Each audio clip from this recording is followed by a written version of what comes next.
இந்திய நாட்டினுடைய மிகப்பெரிய வரலாற்று கலாச்சார சிறப்புமிக்க தினமாக இன்றைய தினம் மாறியிருக்கிறது. 550 ஆண்டுகளுக்கு பிறகு அயோத்திக்கு ஸ்ரீராமர் அவருடைய இடத்திற்கு எழுந்தருளி இருக்கிறார்.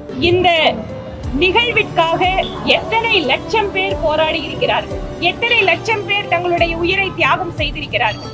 ஆயிரக்கணக்கான ஆண்டுகளாக இந்த நாட்டை, இந்த உலகத்தின் பல்வேறு திசைகளில் இருந்து ஆக்கிரமிப்பாளர்கள் ஆக்கிரமித்து இந்த நாட்டு மக்களை கொடுமைப்படுத்தி அவர்களுடைய மதத்தை அழிக்க வேண்டும் என்பதற்காக வழிபாட்டு இடங்களை எல்லாம் அழித்து எப்படியாவது இந்த நாட்டின் கலாச்சாரத்தை சீரழிக்க வேண்டும் என்பதற்காக எடுத்த அத்தனை முயற்சிகளும் முறியடிக்கப்பட்டு இந்த நாட்டினுடைய உயர்ந்த சனாதன தர்மம், என்றும் அழிவில்லாத தர்மம் மீண்டும் ஒரு முறை தன்னுடைய சக்தியை நிலைநாட்டி இருப்பதாக நாங்கள் உணர்கிறோம். இந்த ஸ்ரீராமருடைய கோயில் இதே இடத்தில் எழுப்பப்பட வேண்டும் என்பதற்காக, இதற்காக உறுதுணையாக இருந்த, தங்களுடைய வாழ்க்கையை, உயிரை தியாகம் செய்த அந்த கோடான கோடி பக்தர்களுக்கு இந்த நேரத்தில் எங்களுடைய நன்றியை நாங்கள் சமர்ப்பிக்கிறோம்.